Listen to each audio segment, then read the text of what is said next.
in talking with Dr. Burks a couple of days ago, in talking to Dr. Dobbs, this is certainly an area that we are looking at very closely. But whether we choose to put additional measures on for those in bars or not, understand that it is not necessarily safe for there to be tons and tons of people standing around partying.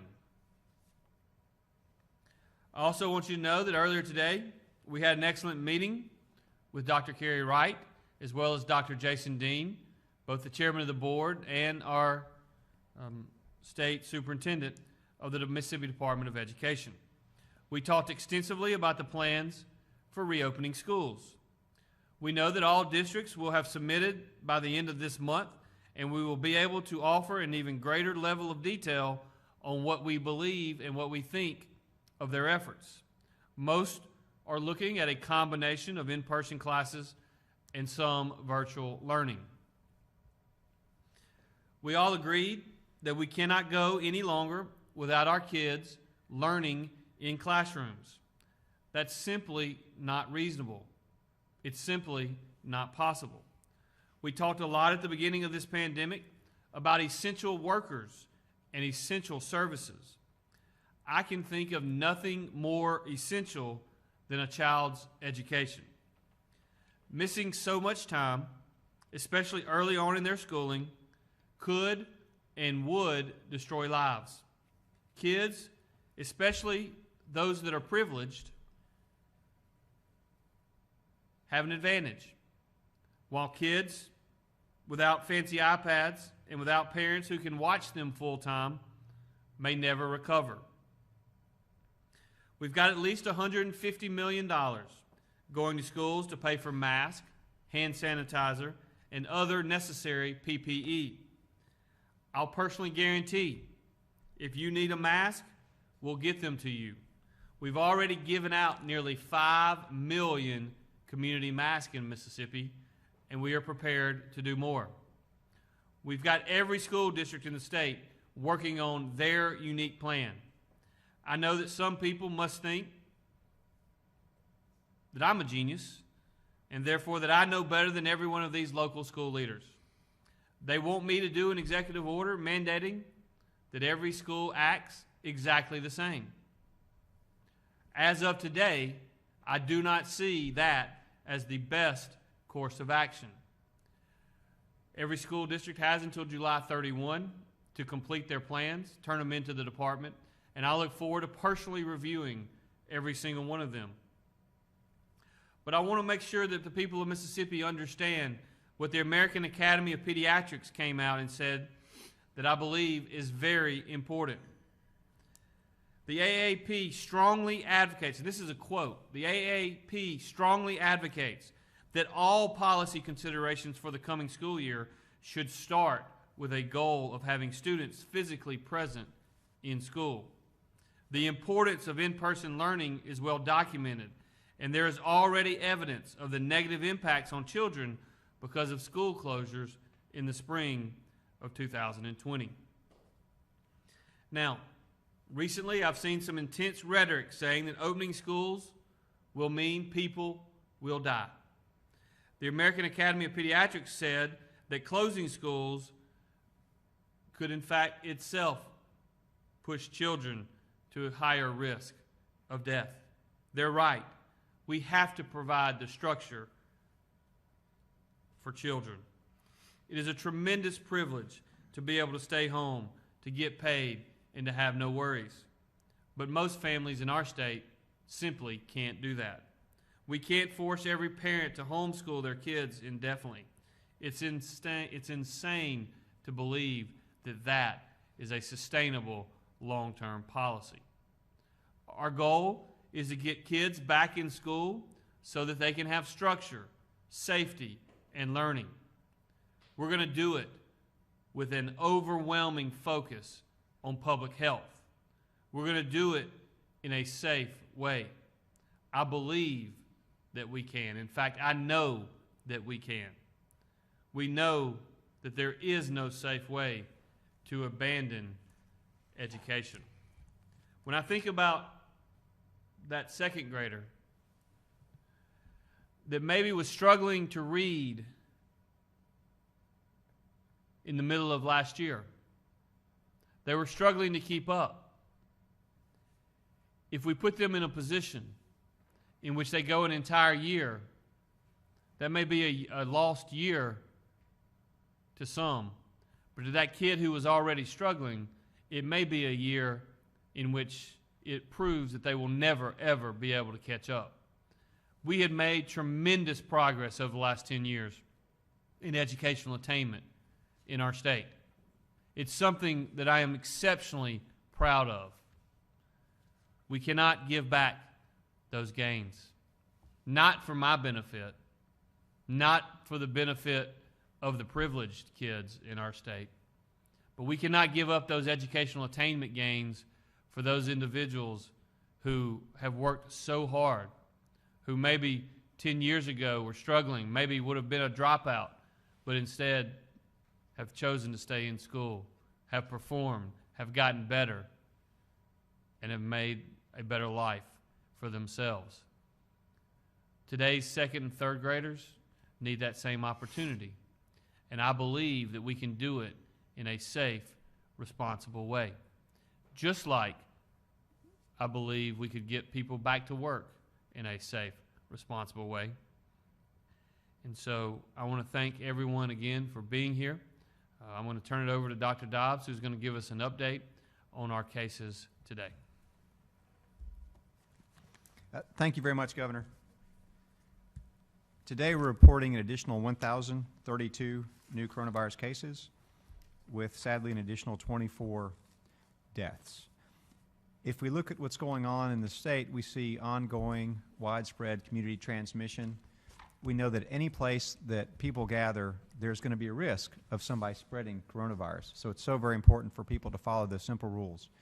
And as a matter of fact, at this point, strongly recommend that people not congregate in groups at all. Stay home when you can, stay away from crowds, maintain 6 feet, and wear a mask. Again, if it's a social event, it's not critical to your well-being, recommend not doing it at this time. If we look at hospitalizations, we're seeing ongoing stress in our hospital system. We do have a stable number of patients in the hospital overall at 853 compared to 855 yesterday, but a small increase in the number of COVID ICU patients up to 253 from 247. Keep in mind that just a short 5 days ago, that number was 197, so that's a pretty marked increase. Every day we add 1,000 new cases. Statistically, that's another 170 patients that are going to likely be in the hospital in the next couple of weeks. So we anticipate significant ongoing stress within our hospital system. And if we look at the number of facilities that have 0 ICU beds, there are 8 major medical centers in Mississippi that currently have 0 ICU beds, and we continue to get notifications of having to transfer Mississippi patients out of state for care. And as a matter of fact, not only could we not find an ICU bed last night for one Mississippi patient, we couldn't find an ICU bed in Louisiana and finally found one in Alabama. So again, this is a real situation that's going to affect Mississippians, not necessarily with COVID, with other medical conditions. It's going to be a significant stress. So please continue to be careful. We'll keep you informed. We are planning to post hospitalization and ICU data by region and by hospital type this afternoon, so please be looking for that later today. Thank you. Thank you, Dr. Dobbs. Just as a reminder, here on Friday afternoon, on Monday, we intend to extend our order. We do currently have 13 counties with requirements to wear masks in public. Hinds, DeSoto, Harrison, Rankin, Jackson, Washington, Madison, Grenada, Sunflower, Wayne, Claiborne, Quitman, and Jefferson counties are currently on the list. I also want to point out that the other counties that we are looking very, very closely at and monitoring very closely, which means that if you are in one of these counties over the weekend, you should be wearing a mask as well. Forest, Jones, Lamar, Panola, Bolivar, Simpson, Tate, Covington, Walthall, Tallahatchie, Humphreys, and Sharkey counties are counties that we are looking very closely at. remember, we have a very subjective guide on monitoring these counties. Obviously, every day it changes a little bit, and that's why we're being very cautious about adding counties. But it's 200 new cases over a 2-week period, or over 500 per 100,000 residents. And so you see that those 9 counties that I just mentioned, well, actually there's 11, because when you look at Jones and Lamar, for instance, one is at 196 and one is at 192 new cases in the last 2 weeks. And so while they don't necessarily meet the 200 threshold, I mentioned them just to let the people know in the Hattiesburg metropolitan area, we have challenges. We have a lot of new cases. That means we have a lot of transmission in your communities. And so take the necessary precautions to protect yourselves and to protect your loved ones. Again, you know the 13 counties that we already have the mask requirement in. I want to say again to Forest and Jones and Lamar and Panola and Bolivar and Simpson and Tate and Covington and Walthall and Tallahatchie, in addition to Humphreys and Sharkey, you are on our list. We are monitoring very closely the numbers, and there is a very high likelihood that unless things change dramatically over the next 24 to 48 hours, that on Monday that those counties might be added to the list. Again, I've said this repeatedly. I'm going to say it again. I can sign whatever executive order I want to sign.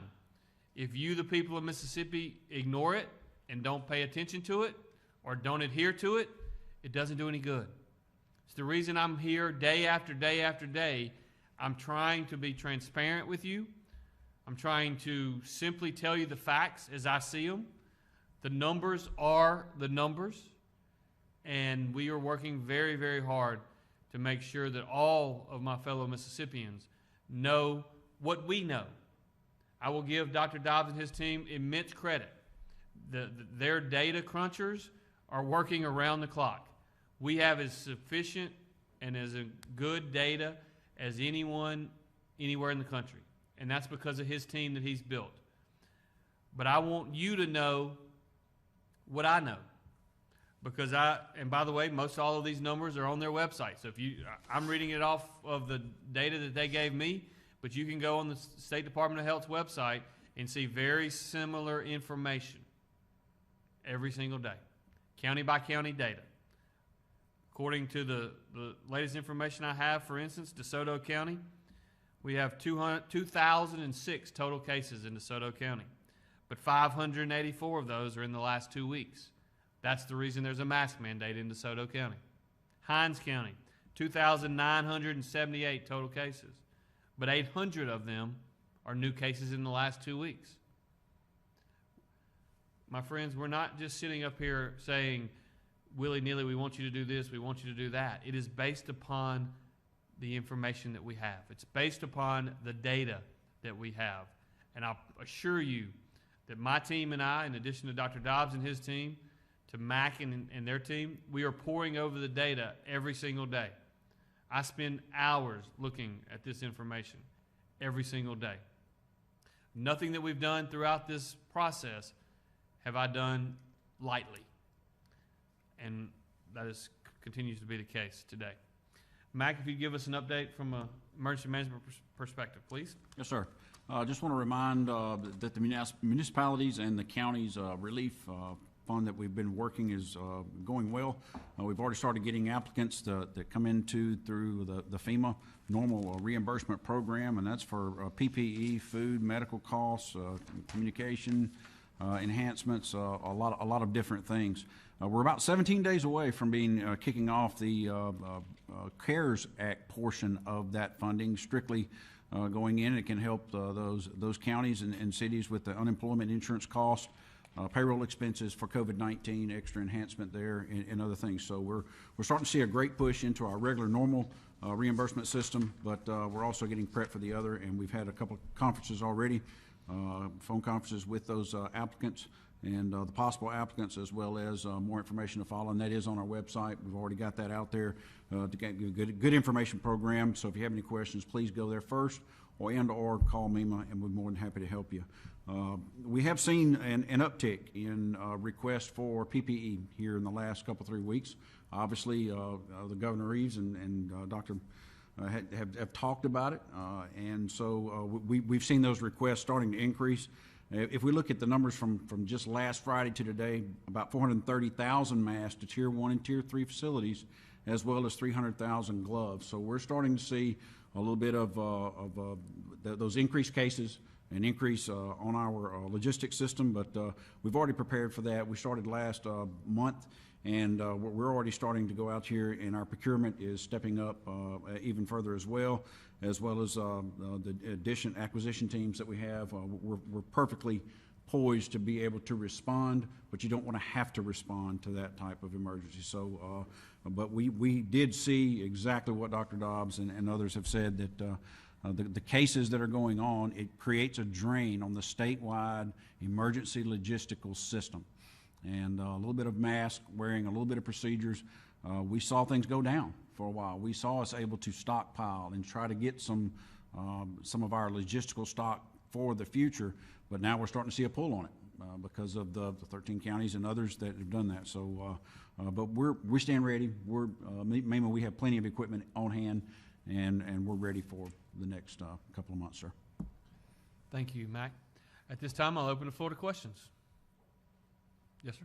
Yeah, Governor Reeves, you mentioned a lot about students and preparing them and having masks for those, but what are your concerns for teachers? You know, we heard a lot of them outside of the Capitol today saying that they're concerned for their own safety as they go into the classrooms. What are your concerns for those? Well, I will tell you that I am concerned about every single Mississippian, but I will also tell you that right now we have approximately 1 million Mississippians that are going to and from work every single day.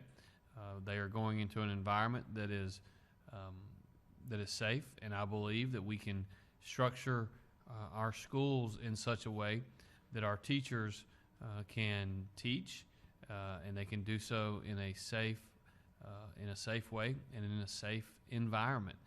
Are there going to be risks? Sure, absolutely. I can't sit here and say that there are no risks, but I can also tell you that every single teacher who gets up and drives to school, and quite frankly, every kid that rides on a school bus to school on our roads does so by assuming a little bit of risk because there are automobile accidents that occur.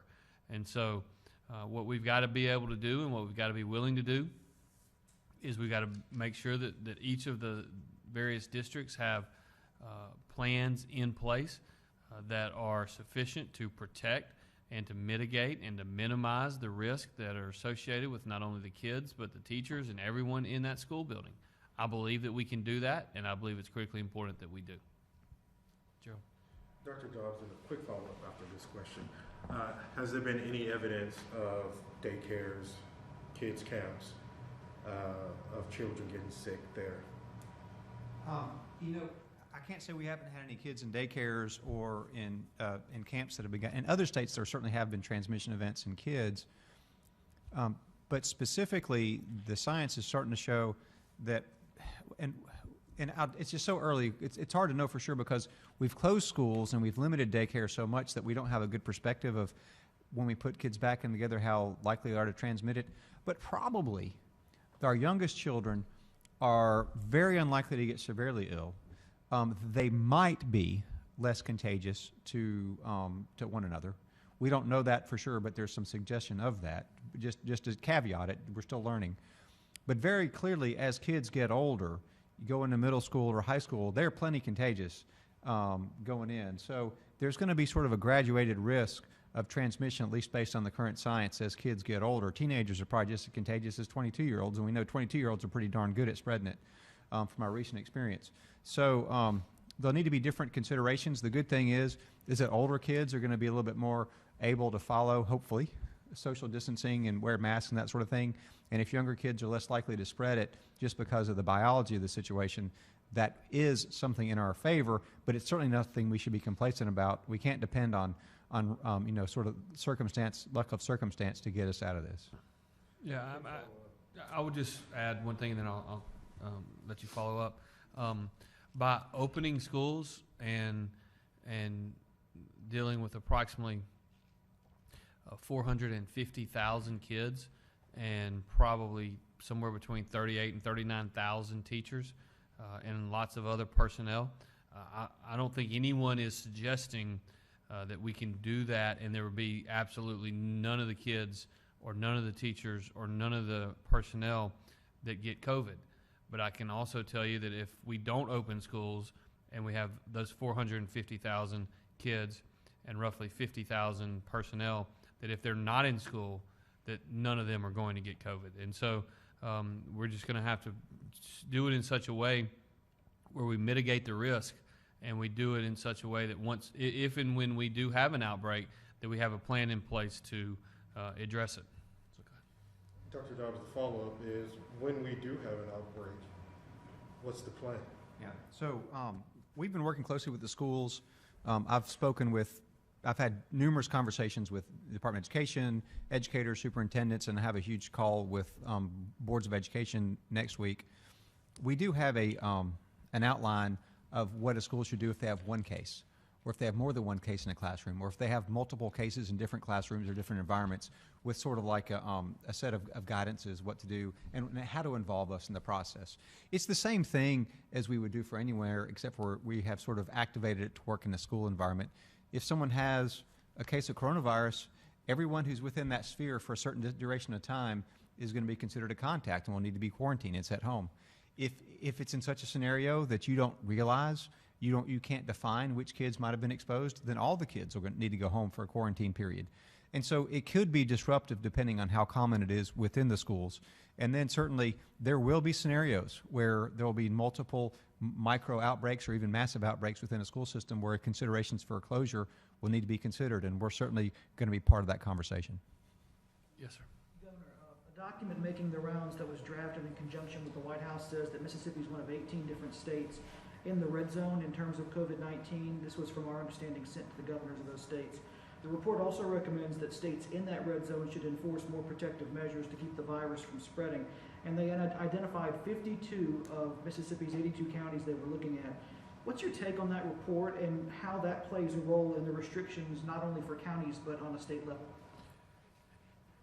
What I would tell you is that the reality is, as we have said from this table for several weeks now, maybe 3 or 4 weeks, that Mississippi is certainly in a position in which we have a lot of coronavirus, a lot of COVID-19 in our communities. There are risks in our communities throughout Mississippi. When I look at, the mere fact that Dr. Burks was here Wednesday and Pete Gaynor was here yesterday says a lot. There's no question. But in talking to both of them, what we are dealing with now is something that, for all intents and purposes, is being dealt with throughout the coastal areas in America. And that's true from Washington State to California to Arizona to Texas to Louisiana to Mississippi to Alabama to Florida to Georgia to South Carolina and to North Carolina and other areas. I think what we're seeing, there's lots of different reasons for that. One of the reasons is the first wave that hit the Northeast was situated such that that's where a lot of the attention went. We went through a period of time in late May and early June when there was a lot of diversion of time and resources and conversations. A lot of people perhaps let their guard down here in our states. And quite frankly, I think there are those who believe that there is a lot of movement around the country, a lot of migration, a lot of people who maybe were in one state that had the virus that went to another and sort of were finding ourselves in a second wave. What I would say about all of that is it doesn't really matter how it got here or why it's here. We got to deal with the situation at hand. And the situation at hand is that we have a large number of cases. We've got to deal with those. We've got to be smart. We've got to be aware. We've got to be willing to step up and take care of our friends and take care of our neighbors. And we know that there are certain things that work. And some of the things that work are wearing a mask, socially distancing, and staying out of groups of thousands in bars would certainly be a very helpful mitigation tool as well. And so we have had multiple conversations with members of the coronavirus task force, and what they will tell you is, I believe, is that for better or worse, this is month 5 of us dealing with COVID-19 here in Mississippi, and we're working our way through it. Did Dr. Burks mention this report specifically when she was here? I'll tell you what she mentioned. I don't know that she mentioned the report specifically. The criteria that they use, she did talk with us a good bit about that, particularly, as you know, the criteria that we are currently using to mandate masks, for instance, in the 13 counties that we currently have and the other 10 or so that I mentioned earlier. We're saying 200 new cases over a 14-day period, or 500 per 100,000 residents over a 14-day period. I believe in their report, and I haven't really studied it yet because I literally just saw a copy of it an hour or so ago. But I think, but she mentioned her criteria. They're very interested in 2 criteria. Number one being on a county-by-county basis. They really don't look at it as a state, from a state standpoint. They look at it on a county-by-county basis. They're saying 100 new cases per 100,000 residents, but it's over a 7-day period rather than a 14-day period. And then they're saying the second criteria that they're looking at is actually a positivity rate on testing of greater than 10%, which everyone has an opinion. My personal view is that the test positivity rate is not a great indicator in states like Mississippi because it hasn't been real easy for us to convince people to go just randomly test. You know, if you don't feel bad in our state, if you don't have lots and lots of symptoms, we just kind of, our DNA is kind of such that, well, if I don't feel bad, why am I going to go get tested? When your positivity rate, and because of that, our positivity rate has been a little bit higher than a lot of other states throughout this process. And so I'm not being critical of the way in which they look at it. I'm just trying to distinguish between the way in which we're making decisions and some of the things that they're looking at. And we talked through these issues. We had a great breakfast, great meeting. I guess we were with Dr. Burks for almost 4 hours 2 days ago. And you know, everyone has a different opinion on it. But it's certainly something that we're monitoring. We think it's important. The other thing, I mean, you look at a county like, for instance, Issaquah County in Mississippi. We have 301 cases per 100,000 residents. Well, that's a lot more than 100 cases per 100,000 residents, but we've had 4 cases over the last 14 days. We just have, our counties are very different in size, and so I think you've got to look at Hines a little bit different than you look at Issaquah, from my perspective. So, Renee? Dave Elliott with WLX has a question. Thank you, Renee. Can I request a little follow-up because I need a clarification on something before I ask a question? Sure. Governor, as far as your order in the 13 counties, including Harrison and Jackson down here, set to expire Monday, I believe you said that you were inclined to extend that you weren't announcing today that it has been extended. If I have that right, when will you make that decision? I haven't signed the order yet, but the reason I haven't signed the order yet is because we are still communicating more about what counties to add.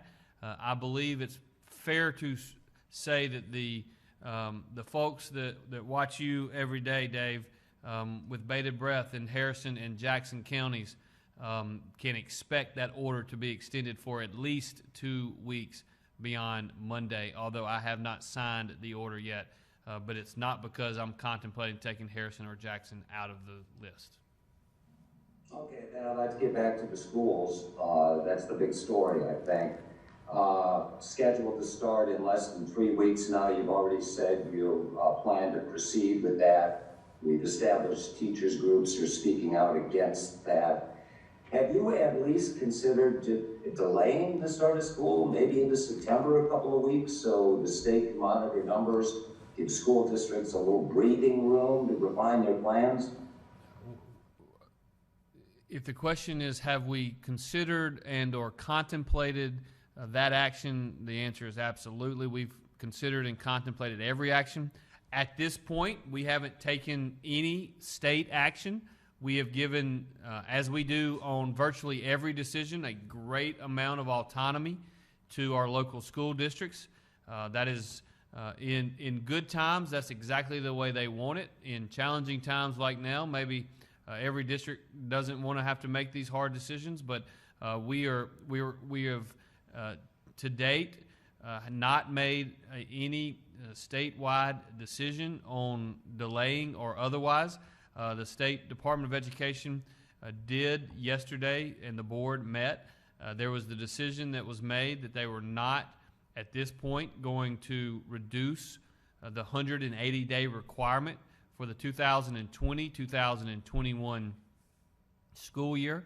And so we will continue to monitor it. Again, we've got a July 31 deadline for every district to put forth what their plan is. Once we receive those, we will very, very, very swiftly work with the Department of Education to review those, make sure that they all meet the standards that we set forth and that we believe are important for our individual kids, and we'll go from there.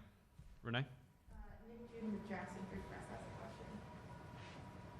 Hi, yes. Dr. Dobbs, as hospitalizations and ICU usage continue to rise, can you update us on the total capacity of the state's healthcare system for hospitalizations, intensive care units, and ventilators? And can you add that capacity to the graphs MSDH puts out every day to help people visualize where Mississippi is? Yeah, great question, and I'm sorry it took so long. It's a little bit more complicated to put out than it would seem. We're trying to make it in a way that is most usable. This information, I know you can't see it really well, should be on our website today, and it does talk about, total bed capacity by public health region, say like for Region 5, which is the District 5, which is the Jackson area, 1,748 beds are available. There are we put how many patients are there for COVID, ICU, and by med-surg beds. So yes, that will be available this afternoon. I've already submitted it to our communications, and we're just waiting to get it put on our website. Let me just add to that question, because I think it helps people visualize the challenges that we face and the fact that we do have a significant amount of virus in our communities. And you've heard me say this number before, but I think this helps me at least understand, and I hope it'll help you. June 27th was not that long ago. It was not that long ago at all. 3 weeks, basically. 490 confirmed COVID-19 patients in the hospital. We had a downtick of 2 between yesterday and today. We still have 853 COVID-19 confirmed patients in our hospitals. That's 363. We had 490 total on June 27th. We've added 363 patients net. Obviously, some have come in, some have gotten out, but 363 patients net. Not quite doubled, but certainly headed in that direction. That's the reason you hear us pleading to our fellow Mississippians to do everything you can to mitigate this virus. Anita Lee with Sun Herald has a question.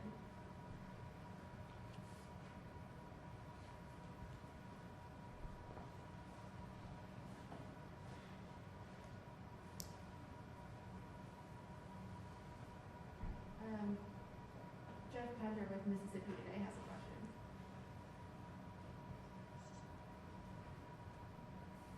Good afternoon. Dr. Dobbs, I wanted to ask your thoughts on the new HHA HHS rule for hospitals to bypass CDC for capacity reporting. I was going to ask, is it going to impact how you get those daily numbers at all? And since we can't get that CDC report anymore, would you consider releasing daily aggregate capacity numbers like other states?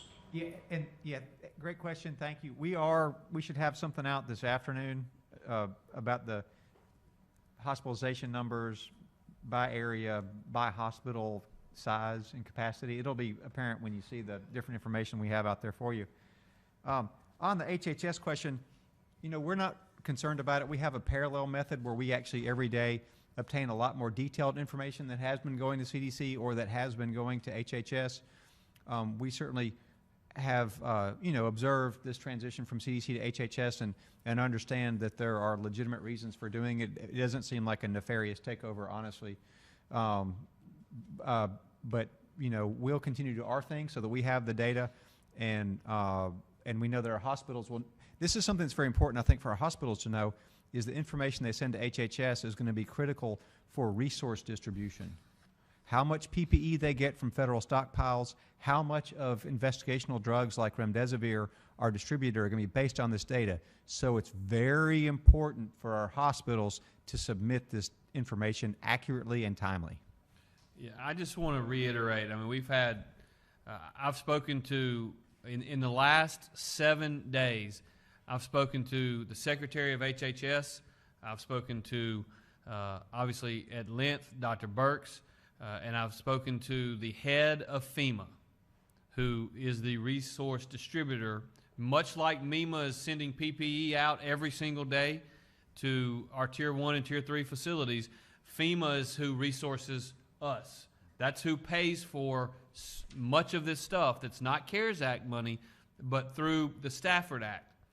And it has been made clear, and I absolutely believe them, as Dr. Dobbs said, this transition in ensuring that the data that is received by HHS is for, I believe, one reason and one reason only, and that is for resource allocation.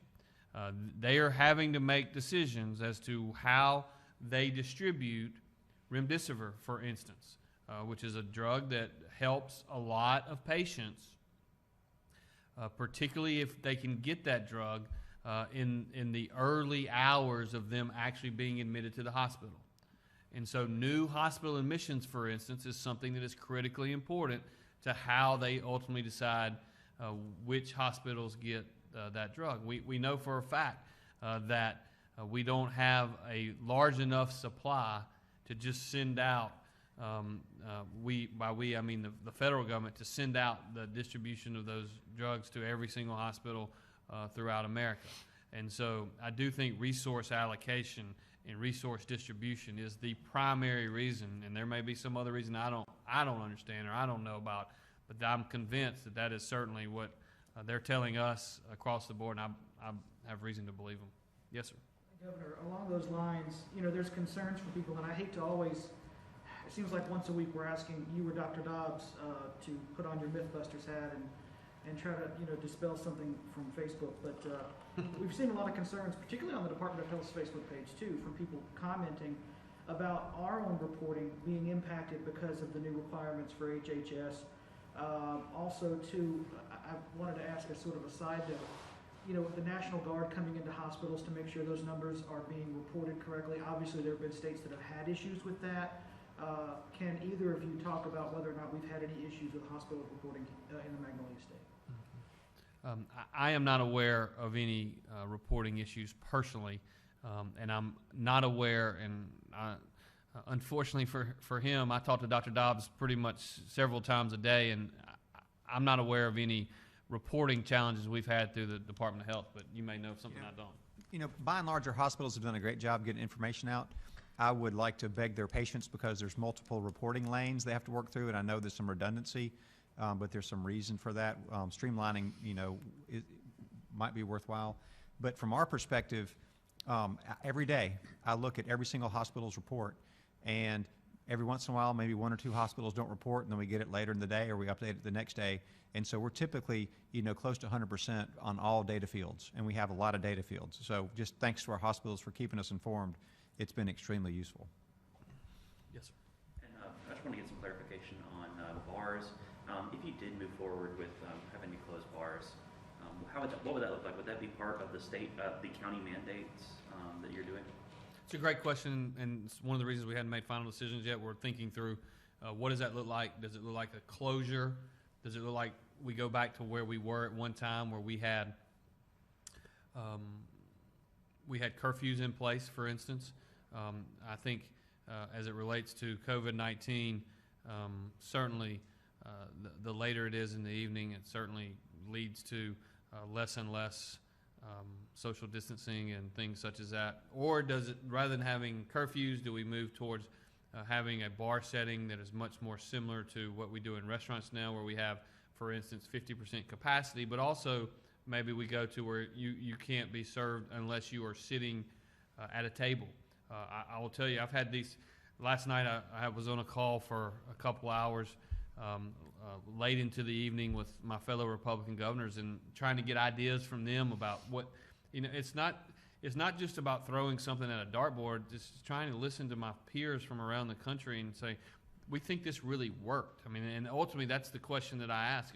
If we're talking about masks, what do we think actually works? If we're talking about bars, what do we think actually works? Is it perhaps the live music, for instance, that is attracting more and more people into the bar setting? These are the questions that we're asking ourselves, that we're talking about amongst each other. And so I can't give you any certainty. All I can tell you is from a full disclosure standpoint, these are exactly the conversations we're having. Bobby Harrison with Mississippi Day has a question.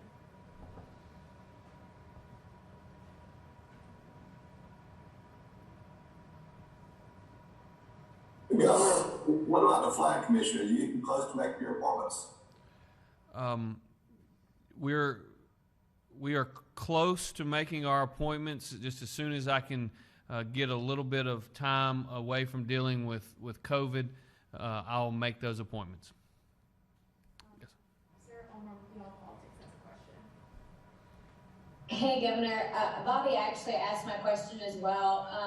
Can you touch on the legislative session? You may have done that earlier this week. Is there any idea of when you expect to possibly call a special session to look at those education budgets and the Department of Marine Services?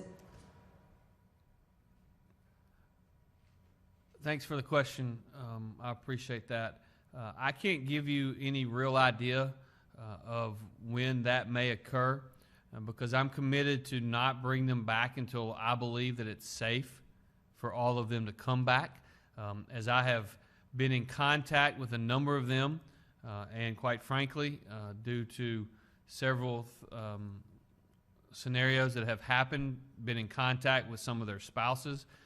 What we are seeing, and this is not unusual, but when someone who lives in a household gets the virus, oftentimes the people with whom they live get the virus as well. And so what we're seeing now, I'm afraid, is some of those individuals that have contracted the virus have probably have other family members that now have it. And so we've got to get through a cycle or two or three, I think, of this spread, which is now over 40. I think the latest number I heard from the Capitol, before we can bring them back in an environment that is safe. I think I've probably expressed concern since the beginning of May about that particular venue and the fact that having served and worked in that building across the street for 8 years, at the end of every session that I had for 8 years, I can assure you that from a combination of exhaustion, overwork, and just being in an old building like that, I felt like I was sick. Every time we signed died the last 8 years, I felt like I was sick, and so have been concerned since May. Obviously, the amount of spread that has transpired, there are still legislators, without question, who got the virus, who are still very, very sick right now, and so now is not the time to bring them back. Just for clarification, most of the public schools will go back August 10th. Are you expecting within the next 2 to 3 weeks that the numbers will decline before you send them back and forward? Well, I'm not going to send anybody back. The local school districts will make their decisions, but I am inclined to see. I think we certainly need our kids back in school. I think it's critically important for their well-being, and I'm hopeful that the measures that we are putting in place now is going to slow the spread. There is certainly on a daily basis we are seeing multiple days in a row now that have had over 1,000 cases. That concerns me, and we're certainly monitoring it very closely. I have a follow-up if you don't mind. Sure. Dr. Dobbs, come this fall, we're expecting flu, what we usually do. How are you going to be able to do your job this fall if we have a continued outbreak of coronavirus and the traditional flu outbreak that we've had? It's going to be hard. There's no doubt about it. One of the good things about social distancing is it works for every virus, not just coronavirus. So maybe we'll catch a little bit of a break with masks and social distancing with the flu transmission. Everybody who can, please get a flu vaccine. It's going to be doubly important right now because it's the summer and we're out of hospital beds in a lot of areas and ICU beds. This is normally our slow season for hospitalizations, and it's going to be even more tight going into the fall. There's no reason to, and the winter as flu comes on. So certainly anticipate a lot of difficulties. Flu vaccine is going to be extra important that everybody gets it, and the social distancing measures are going to be doubly important when it comes to preventing transmission of viruses. Renee? Hunter Dawkins with the Gazebo Gazette has a question. Thank you, Renee. Thank you, Governor. I remember yesterday you expressed, Governor, that being on the coast, there was a lot of good feeling about how everybody was wearing masks. And my question is more about your thoughts on being down on the coast. They have canceled a pretty large event called Jeeping the Coast down here, but then also they have an event the Coliseum is hosting by an artist that you might be familiar with, Jamie Johnson. And they have reportedly sold around 2,000 tickets for the Coast Coliseum event tomorrow.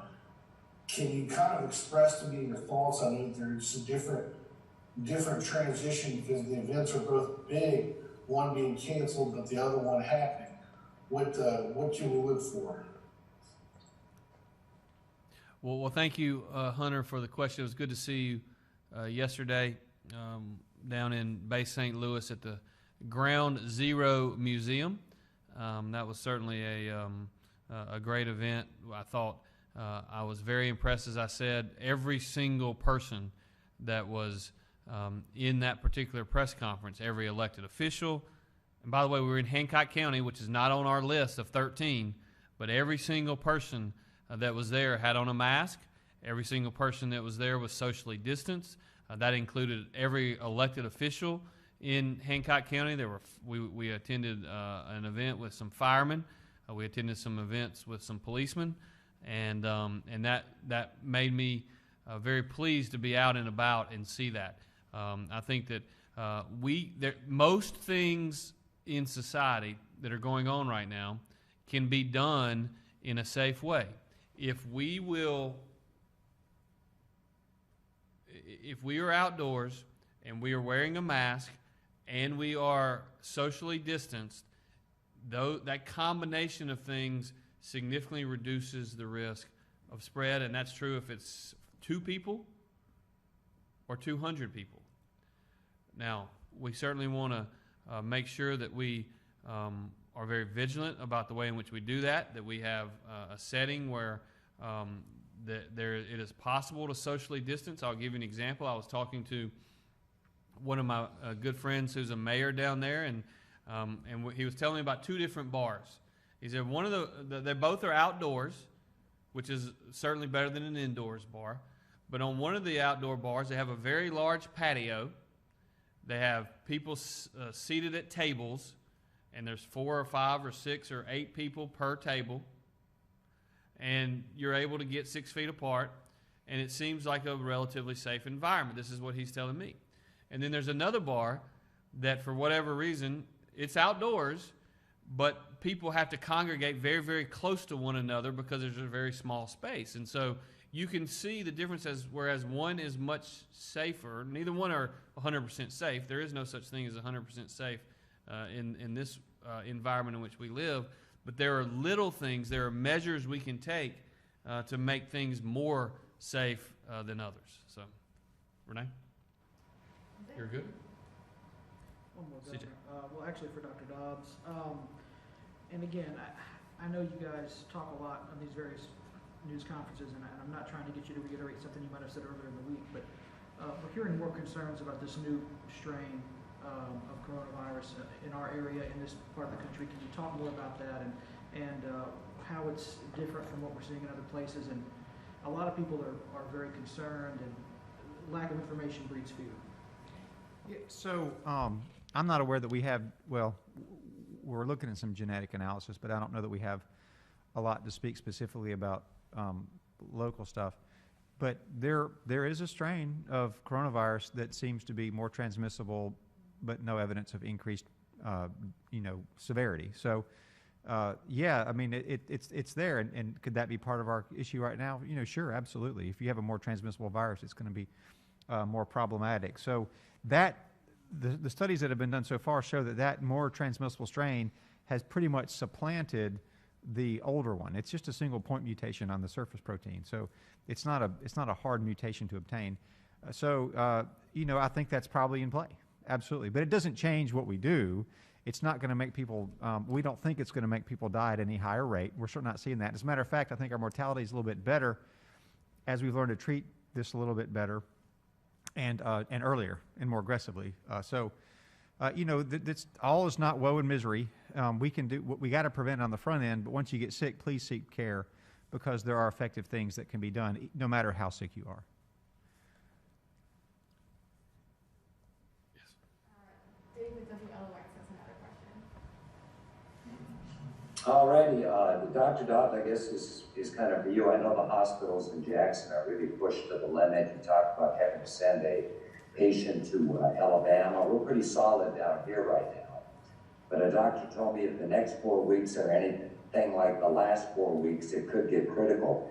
What kind of contingency plans are in place? I know Camp Shelby's been talked about. The governor toured the Air National Guard base.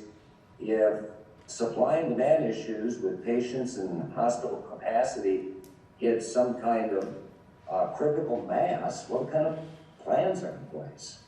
Well, there are multiple layers of plans, and so there are plans that need to be activated now. And one of the things that we've emphasized with our health systems, and that we'll continue to emphasize, and we'll probably have some revised health officer orders out later today, is that every hospital needs to activate surge capacity. Every hospital has a surge capacity plan, and only a few have activated it as far as additional beds and ICUs, and so that's going to be our first level. There's two parts to the equation. There's a influx and an efflux sort of thing. So right now, we are limiting elective surgeries that require hospitalizations. We're looking to permit some of that if a hospital can maintain the ability to take care of incoming patients, whether they're COVID patients or non-COVID patients. But going forward, all those are considerations. And then beyond that, there are even more extreme contingencies, even within each hospital, where you can go to a ward format, or you can double bed, or even crisis level where you don't have the normal sort of staffing ratios that we want to have optimally. And then past that, certainly you'd have to bring in maybe additional sort of emergency assets. But there's several layers forward. We're going to have to activate the first level, but there is no amount of preparing that if we don't stop the influx of new patients, there is no amount of contingency that can overcome everybody acting irresponsibly, because there's not enough contingency in the world if everybody gets coronavirus. Yeah, one of the things that I have not yet mentioned that I want to mention because I think this question certainly I think the people of Mississippi should know this. You've heard me say over the last several weeks that within our executive orders there is a requirement that hospitals maintain 25% of their capacity for COVID patients.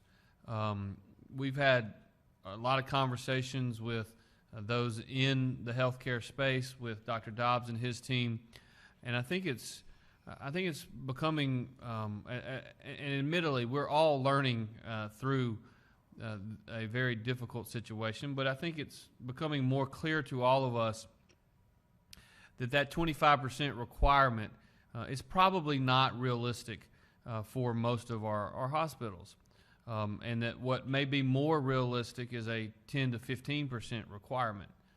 But I think it's also fair to say that in many instances we need our hospitals to step up and do some of those things like Dr. Dobbs just mentioned in terms of being able to activate their surge capacity plans. And I think that we're going to find ourselves sooner rather than later in an environment in which, as we monitor on a individual hospital by hospital basis, that if they are not either able to maintain 10% of their capacity or 15% of their capacity for COVID patients, and they're not willing to enhance their surge capacity, then we're going to have to go beyond, from an elective surgery standpoint, where we are right now. Right now, elective surgeries are limited primarily on those that are most likely to require hospitalization, but we may have to go even further than that. And so we are working a lot of different angles, doing a lot of different things to attempt to make sure that our individuals throughout Mississippi do the right thing, while at the same time work to ensure that those in the hospital space do the right thing as well. And we've got a lot of good people doing a lot of good things, and we need to celebrate that. But we got to make sure that we can make sure that occurs across the board. One last question. I believe Anita, who tried to get on earlier and was unable to, so if we can get her. Okay, I got that mute button this time. Thank you. I'm sorry. This is for Dr. Dobbs. I'm wondering, Dr. Dobbs, I've been using my stories for a while, the number you gave about having 200 contact tracers working, and I'm wondering, you were trying to add more, so I'm wondering if that number needs to be updated, or if 200 is still a good number. And secondly, I was wondering about testing and more widespread access to testing, if we could expect that. I see the UMMC website and other testing providers are still limiting testing to people with respiratory symptoms, or in the case of UMMC, if you've been in contact with someone who's had COVID. Yeah, so great question. So on the contact tracing, actually, I was ready for the answer a couple of days ago, so I'm going to be a little bit behind. We had 196 committed Department of Health, and we had added additional 30, so about 226. And then since then, we've added additional contracts. We've hired 14 people in the different regions around the state to kind of help with like nurses for that purpose. And we're also putting out an RFP for about 100 contact investigators to add to that list that should be coming out very soon. And then other state agencies, especially one state agency has volunteered to donate some folks. So we're continuing to build our teams. But every time you build a team, it's not just adding people. You have to do training and have space and IT capacity and all that kind of stuff. So it's always sort of adding sort of things. So we're continuing to build. We had 5-fold increase in cases, but not a 5-fold increase in staff. So that's a pretty tough nut to crack. So we're trying to crack it. And then on the testing piece, testing is every resource is exhaustible, whether it's a hospital bed, whether it's PPE, or whether it's testing. The solution is not to get infected, and the pathway to that is masks, 6 feet, and avoid groups, right?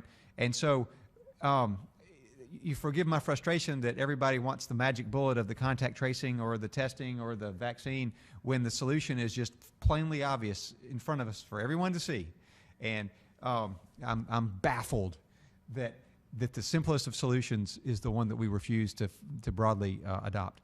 But certainly we continue to test at the Department of Health. We're looking to add additional testing. We have multiple testing locations over the weekend. I know we've got like Columbus and Wayne County and some other places, so go on our website for testing locations.